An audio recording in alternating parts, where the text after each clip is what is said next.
سلام من و همکارانم نثار شما عزیزان بیننده و شنونده. با این بخش خبری امروز چهارشنبه 22 اسفند 97 خورشیدی ما را همراهی کنید.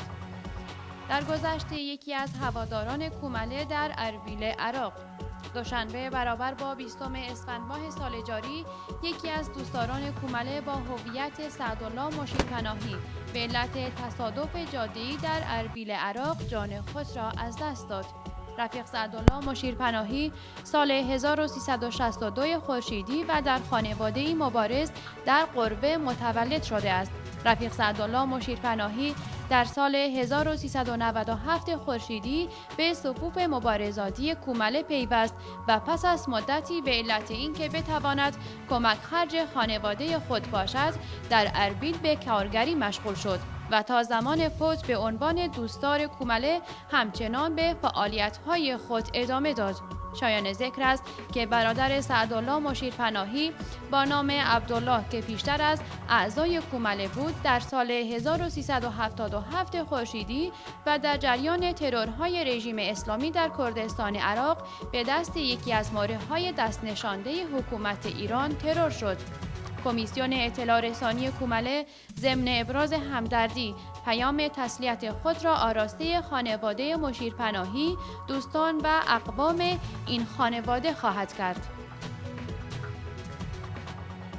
مرگ کارگر کرد سنندجی در سلاس باباجانی. امروز چهارشنبه برابر با 22 اسفند ماه سال جاری، یک کارگر کرد اهل سنندج با نام حامد قادری حین کار و به سبب فقدان امنیت در محیط کاری در سلاس باباجانی جان خود را از دست داد. گفتنی است که این کارگر کرد بر اثر برق گرفتگی دچار حادثه شده است. قابل ذکر است که طی روزهای گذشته دست کم 7 کارگر کرد در شهرهای مختلف کردستان به علت فقدان امنیت در محیط کار جان خود را از دست دادند. خودکشی دختر نوجوان 16 ساله ایلامی منجر به مرگ وی شد. طی روزهای اخیر دختر نوجوان 16 ساله ایلامی با هویت ندا اسماعیلی به علت مشکلات خانوادگی ناشی از فقر اقتصادی به شیوه حلق‌آویز کردن خود اقدام به خودکشی کرد و جان باخت. لازم به ذکر است که مشکلات خانوادگی ناشی از فقر اقتصادی، ناامیدی به آینده، بی‌توجهی کارگزاران رژیم، اعتیاد، بیکاری و غیره از اصلی ترین موارد در اقدام به خودکشی ذکر شده است. بازداشت یک فعال کارگری در سنندج.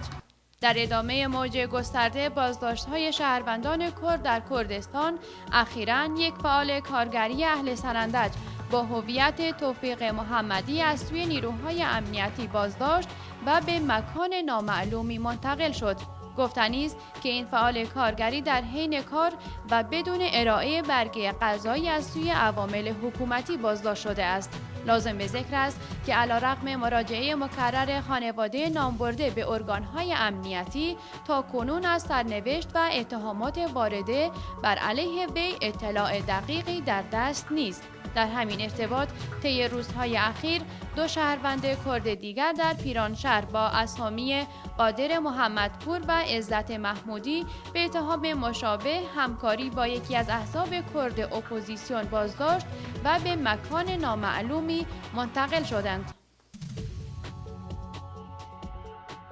نهالکاری در روستای گویزکویره در مریوان و کوه آربابای بانه.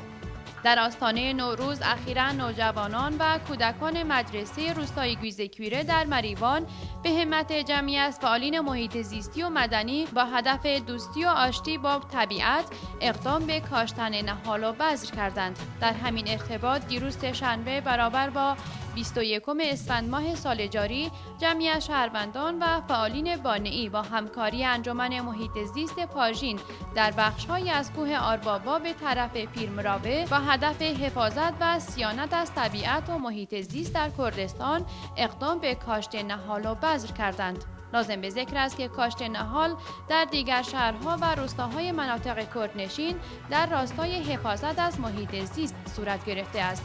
ضمناً طی سالهای اخیر رژیم اسلامی با تخریب منابع طبیعی و زیست محیطی کردستان ضمن نابودی اکوسیستم منطقه اقدام به ساخت و سازهای غیر مجاز و یا ساخت پایگاه‌های نظامی کرده است و تاکنون سازمان حفاظت محیط زیست یا دیگر ارگان‌ها و نهادهای مرتبط هیچ اقدامی را در جهت جلوگیری از آن صورت نداده‌اند.